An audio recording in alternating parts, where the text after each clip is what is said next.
La lluvia golpeaba el extremo más lejano del campo, donde el vuelo 487, un 747 de fuselaje ancho, construido para cruzar océanos, permanecía solo en una posición remota que ninguna aerolínea usaba a menos que algo estuviera mal. Los relámpagos iluminaban la puerta de su bodega. Tres figuras en la rampa, cubiertas con capuchas para la tormenta, acercaron un remolcador, el metal resonando bajo el viento. Bajaron contenedores plateados sellados. Subieron otros idénticos. El avión nunca apagó su baliza. 17 minutos después, ya estaba en el aire de nuevo. Al amanecer, los registros de peso mostrarían que 9 toneladas de carga diplomática habían desaparecido en algún lugar bajo esa lluvia. Antes de contarte toda la historia, solo te pido un pequeño favor. Asegúrate de suscribirte al canal, dale me gusta al video y cuéntame en los comentarios, ¿desde qué ciudad nos ves? Siempre es increíble ver hasta dónde llega esta audiencia. Tres dispositivos de carga unitarios, ULD, plateados, emergieron de las fauces abiertas del vientre del avión. Cada uno, desenganchado con movimientos precisos y practicados, fue cuidadosamente bajado sobre el pavimento mojado.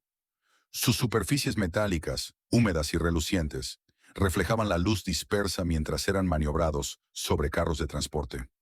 En cada contenedor, claramente estampadas, estaban las letras negras DPM 974, seguidas de una secuencia de números, códigos aparentemente inocuos. Pero estos ULD específicos, diseñados para carga sensible, parecían desafiar su peso declarado, exigiendo un esfuerzo inmenso, casi antinatural, mientras los empujaban a su posición. La bodega del 747, una boca oscura y hambrienta, permaneció abierta durante unos pocos minutos tensos y fugaces, con la mecánica expuesta brillando bajo la lluvia, antes de cerrarse con un suspiro hidráulico. Una inspección final apresurada, una firma rápida y borrosa por la lluvia sobre un manifiesto sostenido por una mano enguantada, y el colosal avión comenzó su lento y deliberado rodaje hacia la pista. Su silueta, una forma oscura e imposible contra el cielo amoratado, se disolvió en el corazón agitado de la tormenta, tragada por la cortina opresiva de lluvia. La cruda realidad no saldría a la luz hasta mucho después.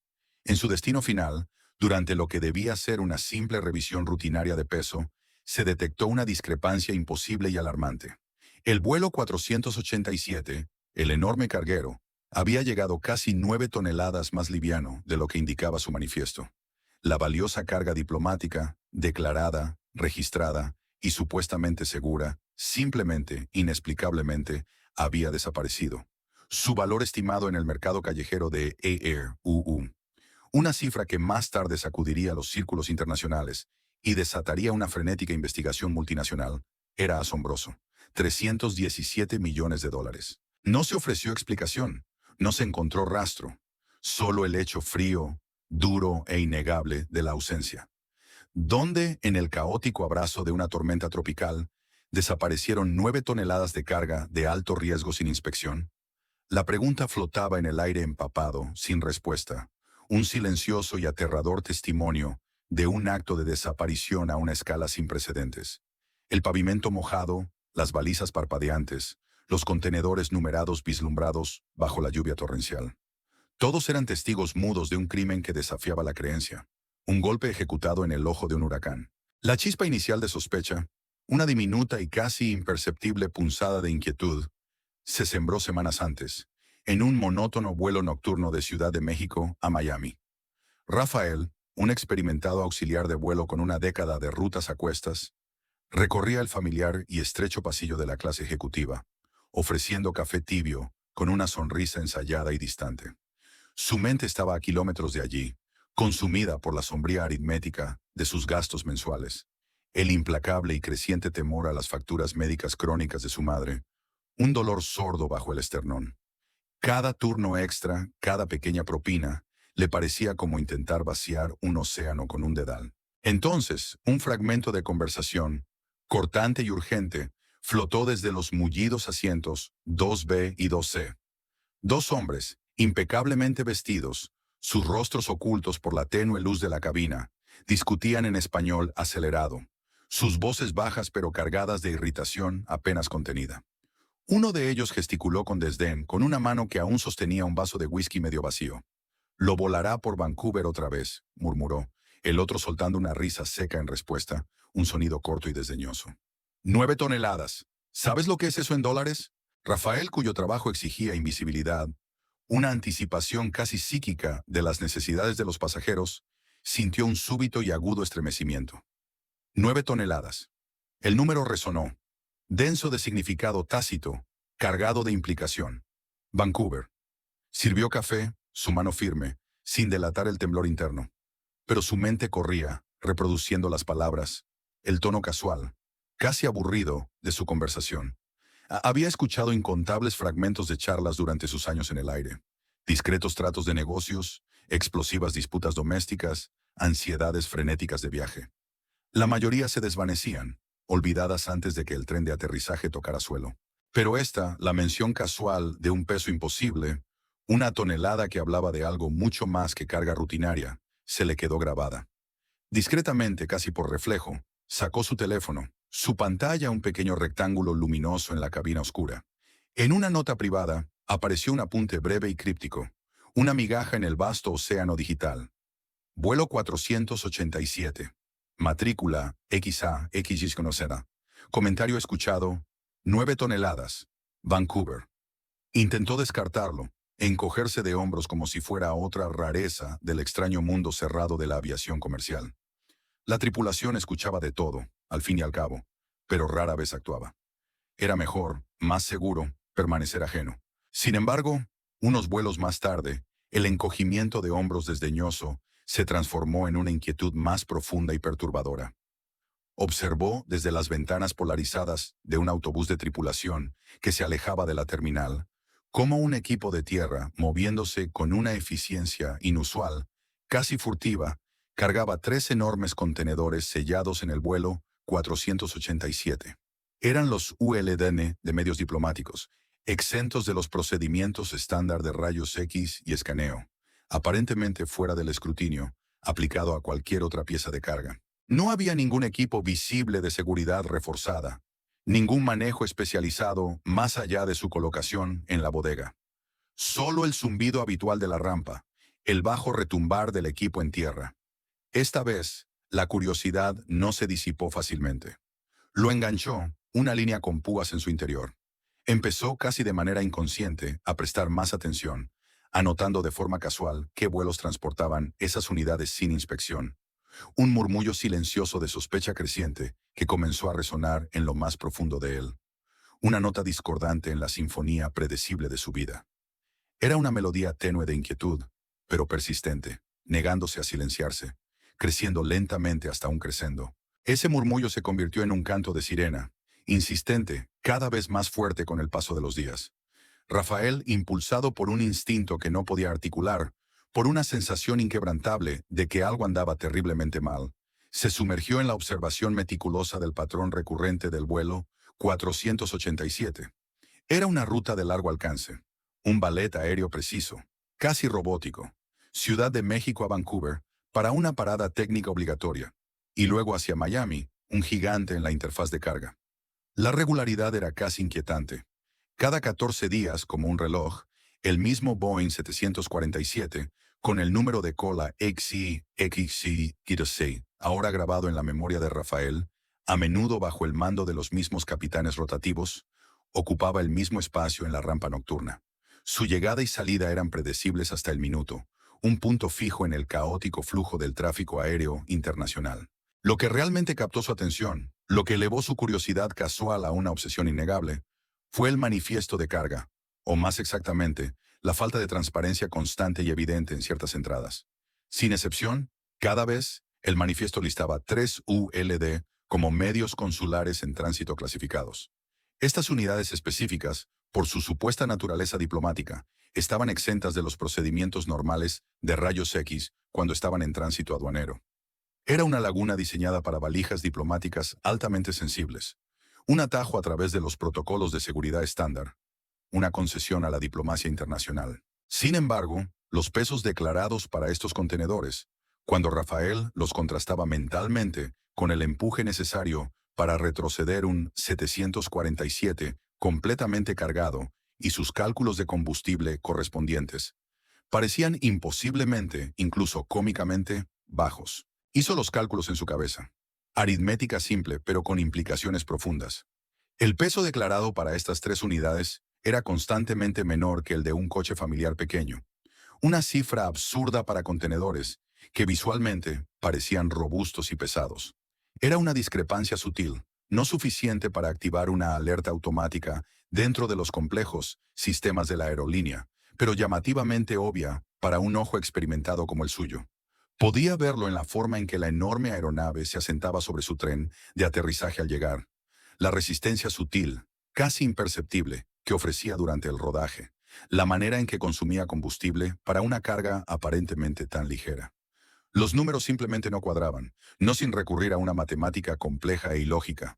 Se transformó en un fantasma del turno nocturno, observando las operaciones de carga desde todos los ángulos posibles.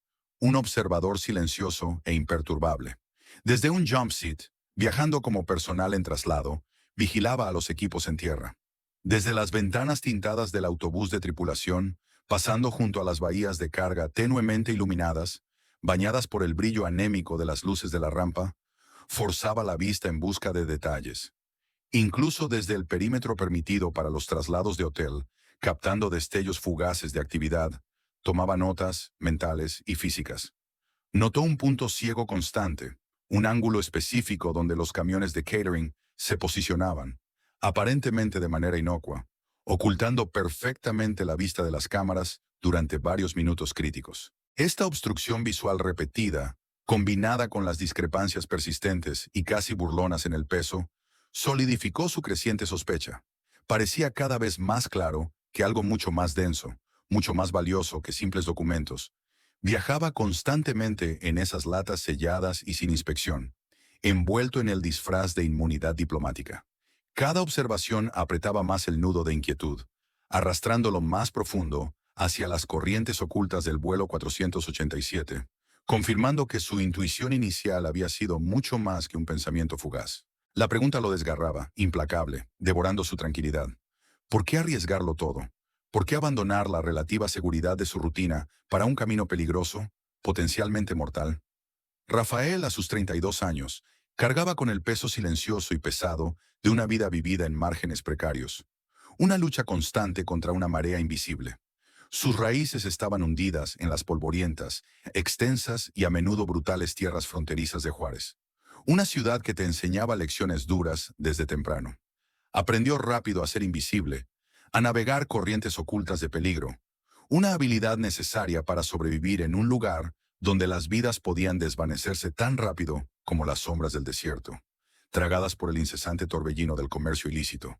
La insuficiencia renal crónica de su madre era una realidad implacable y agotadora, una sombra siempre presente.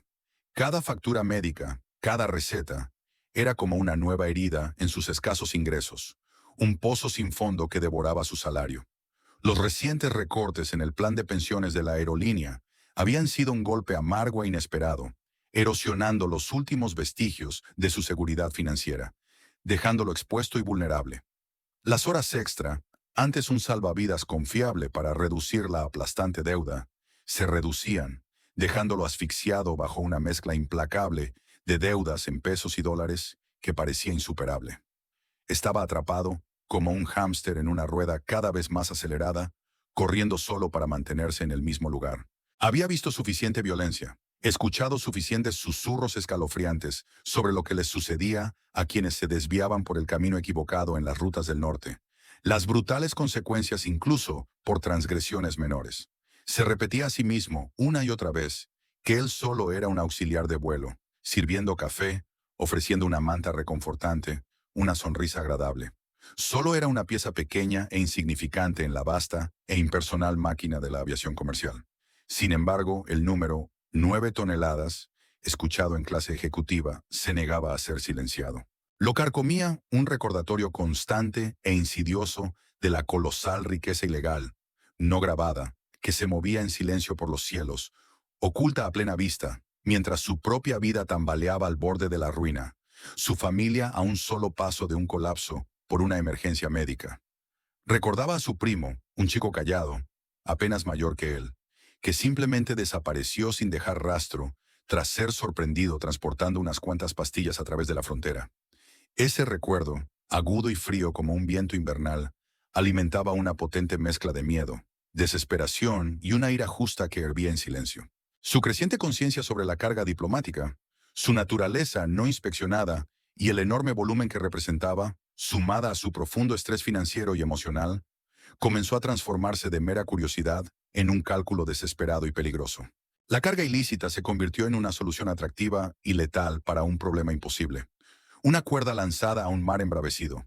Era supervivencia, se decía a sí mismo, un intento desesperado por mantener a flote a su familia, pero también una creciente repulsión moral ante la explotación descarada de un sistema en el que se sentía atrapado, un sistema que permitía que fluyera semejante riqueza ilícita sin obstáculos, mientras la gente común luchaba por respirar, por apenas llegar a fin de mes. La línea entre lo correcto y lo incorrecto se desdibujó, manchada por la presión implacable de sus circunstancias, por la fría y dura desesperación del lento deterioro de su madre. Las 9 toneladas se convirtieron en un faro peligroso, prometiendo o la salvación o la destrucción total. La lista de tripulación, antes un simple documento rutinario, se transformó en un mapa estratégico en las manos de Rafael. Escaneaba los nombres, los conocidos y los extraños, buscando hasta que finalmente lo encontró. Capitán Esteban Robles. Esteban. El nombre evocó un torrente de recuerdos. Polvorosos campos de fútbol en Juárez, el sol abrasador cayendo a plomo, las rodillas raspadas y los sueños compartidos de escapar. Esteban, el que lo había logrado, cambiando un futuro sombrío en la frontera por los confines pulidos de una cabina comercial, volando por encima de los mismos problemas que ahora acosaban a Rafael. Una escala compartida en Vancouver, un encuentro casual en la terminal abarrotada, proporcionó el momento perfecto y oportuno. Rafael sugirió de manera casual tomar una copa en un bar tranquilo y anónimo, cerca del aeropuerto, lejos de los lugares habituales de la tripulación, un sitio donde las conversaciones en voz baja no llamaran la atención. Esteban llegó, su uniforme ligeramente arrugado, con un toque defensivo en su habitual aire confiado. Pidió un whisky doble, luego otro, sus ojos moviéndose con nerviosismo por la habitación tenuemente iluminada, como si esperara ser reconocido, o peor, vigilado. La conversación fue tensa al principio, un baile vacilante entre recuerdos compartidos y la inmensa distancia que habían recorrido sus vidas desde Juárez. Pero a medida que el alcohol aflojaba la lengua de Esteban, la fachada cuidadosamente construida comenzó a resquebrajarse, revelando el miedo que había debajo. Lo admitió, su voz un murmullo bajo y amargo, casi perdido entre el tintinear de los vasos y el murmullo lejano. $80,000. Ese era su anticipo. En efectivo, en un sobre grueso y sin marcas, entregado después de cada traslado exitoso. Su papel, explicó, era escalofriantemente simple. Firmar la autorización de la carga sellada, registrar bloques de altitud alternativos, cuando se lo indicara una voz anónima en una línea segura, y bajo ninguna circunstancia, desviarse de las paradas de combustible asignadas. El dinero, explicó, se lavaba a través de un laberinto de falsas tarifas de consultoría, imposible de rastrear, limpio en papel, fluyendo hacia cuentas offshore. El enlace del cartel, una figura sombría de inmenso poder, nunca daba un nombre real, solo un título escalofriantemente formal: Licenciado Vega. Los hombros de Esteban se hundieron, un hombre atrapado en una jaula dorada. No podía negarse, explicó, su voz apenas un susurro, llena de un miedo crudo que Rafael reconoció al instante. Su familia en Juárez, su hermana, sus padres ancianos, estaban bajo vigilancia constante y silenciosa. Su seguridad era algo frágil, fácil de destruir. Confesó con la mirada fija en su vaso medio vacío, que un mecánico, alguien que había empezado a hacer demasiadas preguntas sobre la carga especial, sobre el peso sospechoso, había tenido un accidente. Un choque automovilístico, oficialmente. Rafael presionó, su voz baja pero firme, una hoja de acero bajo un guante de terciopelo. No dejan que los pilotos se jubilen, Esteban. No de esto. ¿Crees que te dejarán ir cuando ya no les sirvas? Un día simplemente cierran tu expediente. Permanentemente. Se inclinó hacia él, su voz bajando aún más. ¿Quieres salir? ¿Salir de verdad? Solo hay una forma. Nos llevamos la carga. Esteban soltó una risa corta, sin humor, que se deshizo en un suspiro cansado. Sacudió la cabeza, mirando hacia otro lado. El terror en sus ojos seguía siendo una fuerza poderosa, paralizante. Las semillas estaban plantadas, sin duda, la idea desesperada ya alojada en la mente de Esteban. Pero el miedo era un contrapeso brutal, que lo mantenía prisionero. Entonces llegó el catalizador brutal e innegable. Cuando se preparaban para despedirse, el teléfono de Esteban vibró. Lo miró y el color se le fue del rostro, dejándolo pálido. Una foto. Su hermana saliendo de la puerta de la escuela, ajena a todo, la mochila colgada del hombro, su rostro capturado en un momento de alegría despreocupada. Un recordatorio escalofriante e innegable. La mano de Esteban tembló incontrolablemente, sujetando el teléfono como un salvavidas. Los nudillos blancos. Se volvió hacia Rafael, los ojos abiertos con una nueva determinación desesperada, un destello de algo más allá del miedo, algo parecido a un grito primitivo de supervivencia. «Dime qué estás pensando», dijo, las palabras apenas audibles. Una súplica desesperada de salvación, un intento desesperado por aferrarse a lo imposible. La línea se había cruzado. Los 8 meses posteriores fueron una vorágine de recopilación meticulosa y encubierta de inteligencia. Una acumulación metódica, casi obsesiva, de información. Rafael, ahora completamente comprometido, impulsado por una resolución fría y calculadora, alimentada tanto por la desesperación como por un creciente sentido de justicia perversa, se transformó en un fantasma del turno nocturno. Viajaba de reserva en cada vuelo de carga del vuelo 487, una sombra silenciosa y vigilante, sus ojos absorbiendo cada detalle, su mente una trampa de acero. Merodeaba por las salas de descanso, buscando credenciales desechadas, fotografiándolas con su teléfono, las imágenes catalogadas para su posterior duplicación ilícita. Registraba meticulosamente los momentos exactos en que los ULD diplomáticos quedaban sin vigilancia en la pista. Un promedio de 7 minutos y 30 segundos, anotó, una ventana crítica y fugaz que parecía tanto imposible como emocionante. Cada segundo contaba. Se sumergió sistemáticamente en los matices de la manipulación en tierra en Cancún, observando cómo las operaciones rotaban entre varios contratistas, creando una supervisión fragmentada y procedimientos inconsistentes. Descubrió, mediante una observación cuidadosa, que el turno nocturno estaba constantemente desprovisto de personal. Un equipo esquelético luchando contra la fatiga, a menudo sobrecargado y mal pagado. Y de manera crucial, durante las tormentas tropicales, a las que Cancún era propenso, las revisiones de identificación se reducían a simples miradas rápidas a través de ventanas cubiertas de lluvia, mientras los trabajadores, con capuchas levantadas, se apresuraban a escapar del diluvio. Era caos, y el caos, Rafael lo sabía, era oportunidad disfrazada. Rafael se volvió fluido en el lenguaje arcano de los códigos de carga. DPM para medios de valija diplomática, EXM para banderas de anulación, los patrones sutiles y repetitivos en los números de serie de los ULD sellados. Cruzó estos códigos con las regulaciones internacionales de carga, encontrando brechas y vulnerabilidades. Repitió meticulosamente los cálculos de peso, incansablemente, comparando las capacidades publicadas de los contenedores con el volumen puro del producto ilícito que movía el cartel. Confirmó sus sospechas anteriores con datos fríos y contundentes. 3 contenedores estándar, cada uno diseñado para soportar hasta 4 toneladas métricas, podían ocultar fácilmente 9 toneladas de material comprimido de alta densidad, probablemente cocaína, cuya pureza lo hacía increíblemente compacto. Los números, comprendió, no solo estaban mal, eran una mentira deliberada y calculada, diseñada para pasar desapercibida en una inspección superficial. También observó que el escaneo de aduanas en Vancouver, un punto crucial para el cargamento entrante desde México, confiaba ciegamente en los sellos mexicanos cuando iban acompañados de documentación consular. Era un sistema basado en la confianza asumida, una falla fatal esperando ser explotada. La conclusión de Rafael fue escalofriantemente precisa. La única oportunidad viable, la única ventana que ofrecía una posibilidad de éxito, era durante una escala no programada. Tenía que ser en un aeropuerto donde los contratos de tierra estuvieran fragmentados, donde el personal nocturno fuera escaso o inexistente, y de manera crucial, donde el clima volátil pudiera servir tanto como cobertura perfecta como justificación plausible para la parada inesperada. Cancún, con su notoria inestabilidad climática, Su mezcla de proveedores y falta de supervisión coherente, y con el estatus de asistente de vuelo que le daba a Rafael una presencia justificable, encajaba perfectamente en el perfil. Cada detalle, cada observación, cada riesgo calculado lo confirmaba.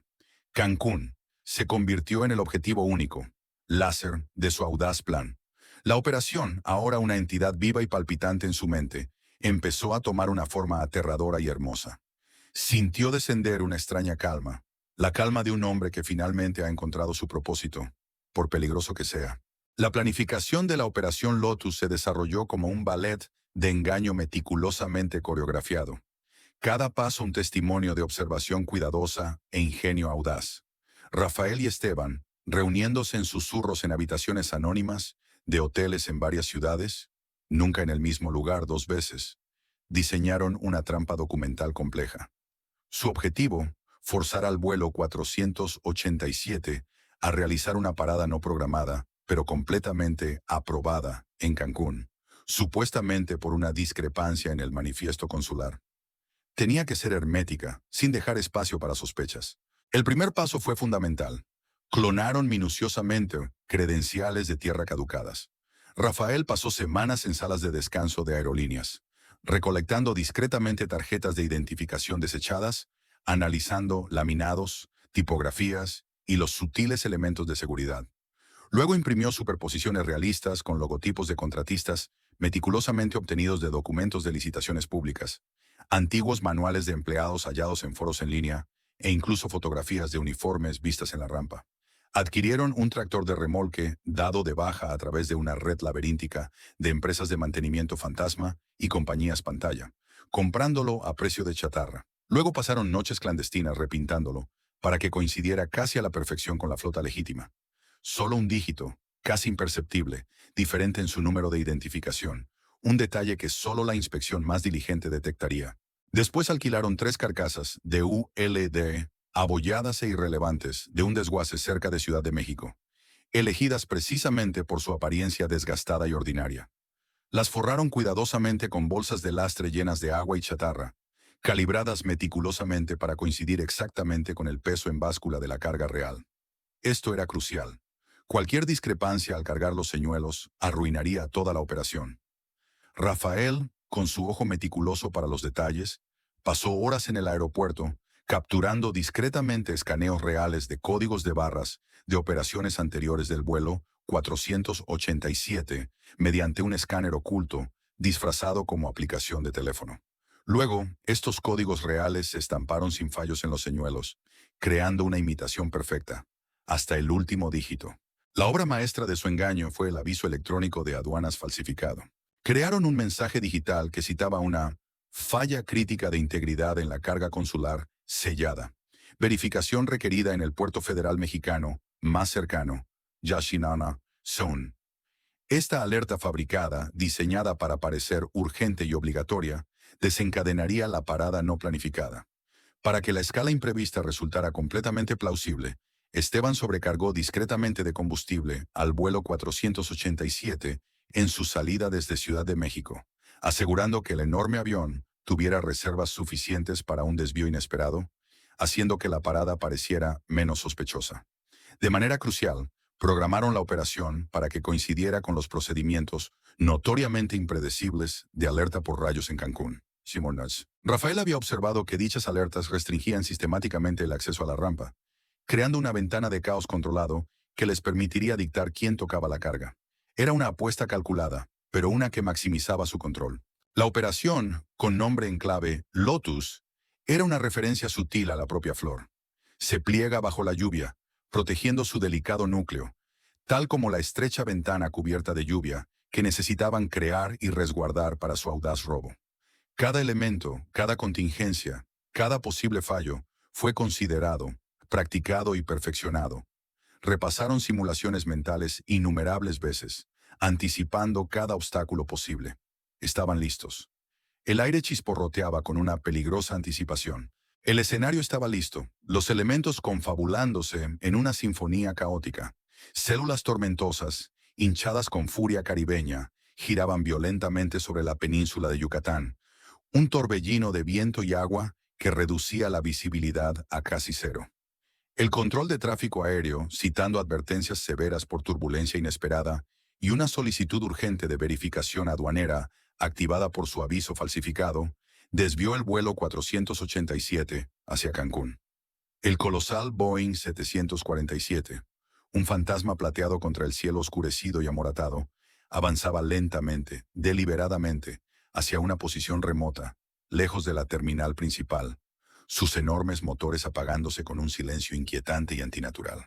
Un camión cisterna, como por pura coincidencia, se colocó en ángulo perfecto frente a la cámara principal de vigilancia, su enorme cuerpo un escudo oportuno contra cualquier ojo electrónico indiscreto, aparentemente posicionado por procedimientos de seguridad contra rayos durante la tormenta severa.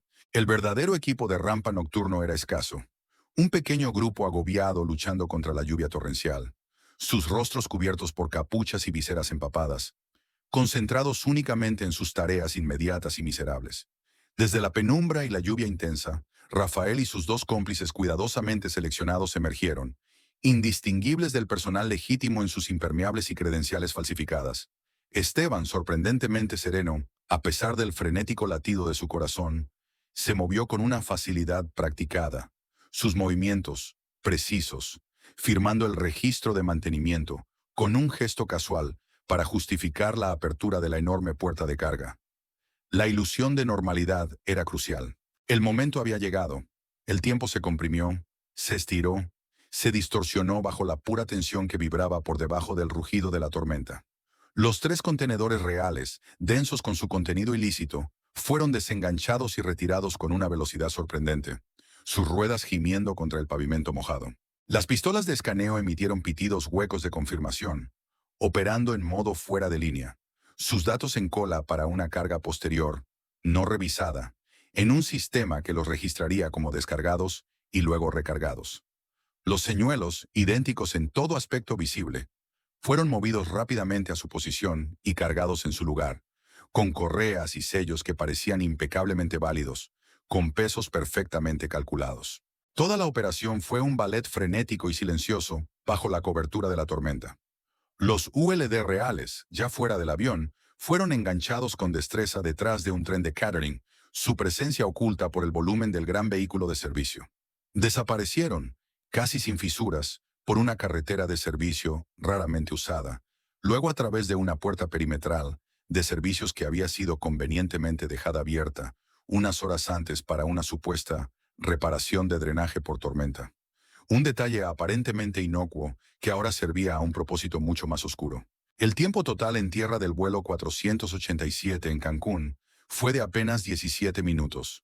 Un parpadeo en términos de aviación, un periodo de eficiencia asombrosa. Pero el tiempo crítico, de contacto directo con la carga de alto valor, fue de menos de 5 minutos por cada contenedor. Un intercambio frenético y de altísimo riesgo. El engaño estaba completo. Mientras la tormenta se intensificaba, la lluvia azotando la pista en cortinas cegadoras, los motores del 747 rugieron con vida. Un sonido triunfante y ensordecedor que se tragó los últimos susurros de la operación. Despegue. El colosal avión se elevó pesadamente al cielo, su tren de aterrizaje retrayéndose, su enorme silueta disolviéndose de nuevo en las nubes agitadas, continuando su viaje hacia el norte. Dentro de su vientre, 3 señuelos lastrados viajaban en silencio, burlándose del vacío que llenaban. Las más de 9 toneladas de producto del cartel se habían ido, desaparecidas en el diluvio de la noche de Cancún, dejando nada más que un persistente e incuestionable signo de interrogación en el rastro de la tormenta. El silencio en tierra tras la partida del avión era ensordecedor, roto solo por el golpeteo constante de la lluvia. El almacén preparado como exportadora de mariscos, justo a las afueras de Cancún, era un espacio cavernoso, frío y tenuemente iluminado por tubos fluorescentes parpadeantes, con un ligero olor a salmuera, humo de escape y algo más. Un matiz metálico de anticipación. Los 3 contenedores, ahora expuestos sobre el suelo de hormigón rugoso, fueron abiertos rápidamente, sus sellos rotos, sus cascos metálicos despojados como latas baratas. Dentro, cuidadosamente apilados hasta la altura del pecho, en ladrillos blancos envueltos y comprimidos, estaba la realidad innegable de su golpe. Tantos, inimaginablemente tantos. El volumen era un choque físico, una presencia abrumadora y asfixiante que llenaba el aire con un temor tácito. No era solo una fortuna, era una montaña insuperable de riqueza ilícita. No había forma, absolutamente ninguna manera concebible, de que dos hombres pudieran colocar en el mercado 9 toneladas de estos solos, sin atraer atención inmediata y mortal, sin morir en el intento. El silencio en el almacén era denso, opresivo, roto solo por su respiración agitada, el golpeteo frenético de sus corazones y el zumbido distante de las unidades de refrigeración. Miraban los ladrillos, la enormidad de su crimen aplastándolos, mucho más pesada que la carga real que habían robado. Debatieron, sus voces bajas, tensas, casi susurros, como si temieran que las paredes mismas tuvieran oídos. ¿Y ahora qué? La euforia del golpe se había evaporado, reemplazada por un miedo frío y entumecedor. Quedarse con el 10%, una parte simbólica por su locura, y deshacerse del resto. Quemarlo todo, borrar la evidencia y el peligro, irse con nada más que sus vidas, o entregar todo a las autoridades a cambio de protección, inmunidad, una oportunidad para un futuro real. Esteban, con el rostro pálido y demacrado, argumentaba con vehemencia por la inmunidad, por un corte limpio, por una oportunidad de desaparecer en una nueva vida, para comprar la seguridad de su familia. Temblaba, la adrenalina del robo reemplazada por el terror. Rafael, siempre pragmático, su mente ya calculando los próximos movimientos, quería ventaja. Si el cartel tomaba represalias, y sabía con una certeza escalofriante que lo harían, necesitaba un escudo, un arma. Filtraría la ruta, los métodos, los nombres, toda la operación sórdida, exponiendo su red al mundo. No caería en silencio, ni permitiría que Esteban lo hiciera. Llegaron a un compromiso. Un entendimiento sombrío pasó entre ellos. Primero, retiraron meticulosamente conjuntos específicos de documentos. Fotos en alta resolución de los propios ladrillos, tomadas con una cámara desechable, pequeñas muestras cuidadosamente seleccionadas del producto mismo, y registros de peso precisos de los contenedores, cruzados con el manifiesto real del vuelo 487. Estas eran su póliza de seguro, su carta de triunfo. Luego, una pequeña sustracción, una cantidad ambigua de ladrillos, solo lo suficiente para sus necesidades inmediatas. Una victoria simbólica, un anticipo para su libertad, fácilmente transportable. El grueso de la carga, la montaña abrumadora, fue cuidadosamente transferido a un remolque refrigerado, luego colocado bajo una guía de embarque ficticia, con destino a una instalación de almacenamiento en frío desprevenida, lejos de Cancún, disfrazada como marisco legítimo. Finalmente, usando un teléfono desechable y una conexión encriptada e imposible de rastrear, abrieron un canal, no directamente con las autoridades mexicanas, que podían estar comprometidas, sino con una facción rival del cartel, o quizás con un alto funcionario notoriamente corrupto, conocido por operar en áreas grises. Alguien que pudiera explotar una interrupción tan masiva. Alguien que estaría interesado en 9 toneladas de producto puro. El tono en el almacén era de terror profundo, de un impacto escalofriante por la magnitud, una comprensión que amanecía. El golpe era solo el comienzo. Lo habían hecho, sí, pero ahora comenzaba la verdadera pesadilla, el verdadero costo de su audaz apuesta a punto de cobrarse. El silencio pesaba con las consecuencias futuras. Las repercusiones fueron rápidas, brutales y de gran alcance, desgarrando el intrincado y sombrío mundo del comercio ilícito como una demolición controlada. La discrepancia de peso en el Aeropuerto Internacional de Miami, inicialmente descartada como un error administrativo, activó una señal roja inmediata y furiosa dentro de los sistemas internos de la aerolínea. La auditoría de Vancouver, ya bajo un escrutinio elevado por problemas logísticos no relacionados, escaló hasta convertirse en una crisis total, con hallazgos que revelaban anomalías sin precedentes en los manifiestos de carga y registros de vuelo. La oficina consular mexicana, con su autoridad socavada, estalló en furia burocrática, alegando una violación diplomática flagrante que amenazaba las relaciones internacionales. El licenciado Vega, el enlace del cartel, la figura sombría que orquestaba los movimientos, simplemente desapareció. Su lujoso ático en Ciudad de México estaba vacío, sus empresas fantasma disueltas de la noche a la mañana, su red desaparecida. Se presumía eliminado, un chivo expiatorio por una pérdida inimaginable. Un ajuste de cuentas interno, silencioso y sangriento, arrasó con los equipos de tierra en Ciudad de México y Vancouver. Un recordatorio escalofriante de la brutal eficiencia del cartel. Encargados intermedios y trabajadores de bajo salario desaparecieron, sus destinos sellados por las 9 toneladas desaparecidas. Los rumores sobre la pérdida de 317 millones de dólares se propagaron como una marea oscura y venenosa a lo largo de toda la cadena de suministro criminal, desde las más altas esferas de poder hasta los peldaños más bajos de la producción. Los cultivadores en los rincones remotos y olvidados de los Andes colombianos, que ya subsistían con márgenes ínfimos, de repente vieron interrumpidos sus pagos. Sus campos, cultivados con trabajo agotador, no generaban ingresos. Este colapso económico alimentó un brutal aumento localizado de la violencia en varias regiones clave, mientras facciones rivales competían por el control de territorios ahora alterados. Pueblos enteros quedaron atrapados en el fuego cruzado de una guerra que no comprendían, desatada por un avión vacío. Un grupo de trabajo multinacional, operando discretamente bajo el radar, fue rápidamente ensamblado por varias agencias de inteligencia, con el objetivo principal de entender cómo un envío tan colosal pudo simplemente desaparecer. Los investigadores, siguiendo el rastro digital, finalmente localizaron el origen del mensaje aduanero, falsificado a una dirección IP efímera, ubicada en un café internet polvoriento y anodino en Mérida. Pero cuando las autoridades locales intervinieron, todas las grabaciones de seguridad asociadas al marco temporal crucial habían sido eliminadas o misteriosamente corrompidas, dejando sin pruebas tangibles, sin rostros para poner al fantasma en la máquina. El público, protegido de la verdadera magnitud del inframundo criminal, nunca escuchó la historia completa y escalofriante. El ciclo de noticias, siempre hambriento de nuevos titulares, pasó rápidamente a la siguiente crisis.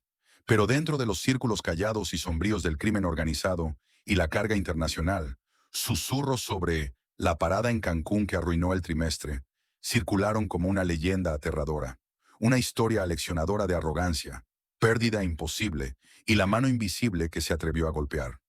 Las ondas de ese único y audaz acto se extendieron mucho más allá del impacto inicial, interrumpiendo un negocio ilícito de miles de millones de dólares y dejando un rastro de preguntas que nadie se atrevió a responder abiertamente. Los verdaderos arquitectos permanecieron ocultos, sus identidades enmascaradas por el mismo caos que desataron, sus motivos enterrados en lo más profundo de las sombras. Los meses se difuminaron en un año silencioso. Luego más, el polvo asentándose lentamente, pero nunca del todo.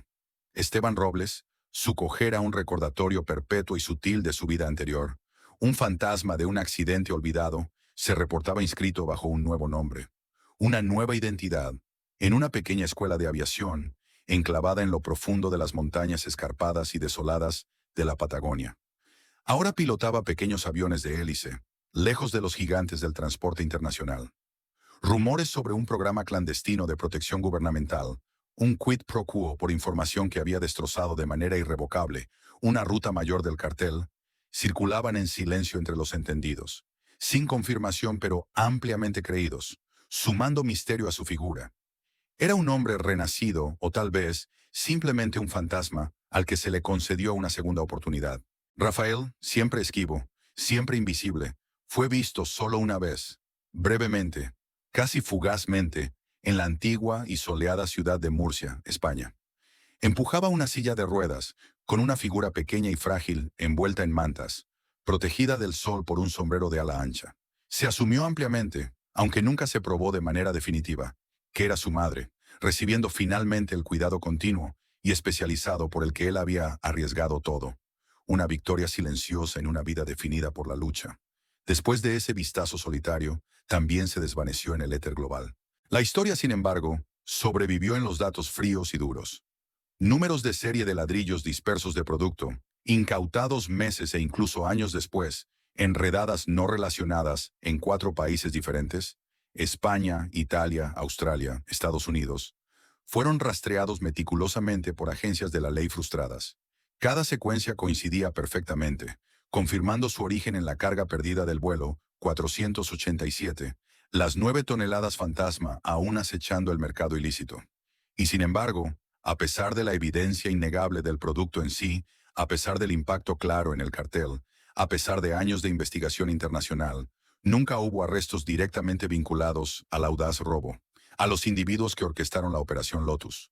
La ruta del cartel, paralizada por la pérdida sin precedentes y el caos interno subsiguiente, fue abandonada, su intrincada red desmoronándose, demasiado comprometida para ser reconstruida jamás. Una frase escuchada por casualidad a 38.000 pies, susurrada al otro lado del pasillo en un vuelo nocturno, terminó costándole a un cartel $250 millones. Y nadie, ni la policía, ni los investigadores, ni siquiera el propio cartel, logró probar jamás quién tocó esos contenedores bajo la lluvia torrencial de una noche en Cancún. La historia del vuelo 487 permaneció como un susurro en la industria, una leyenda de 9 toneladas fantasma, un crimen perfecto ejecutado en el ojo de la tormenta, cuyos autores se desvanecieron en el aire, como la carga desaparecida misma. Si te gustó esta historia, asegúrate de darle like al video, suscribirte al canal y activar las notificaciones para que no te pierdas la próxima.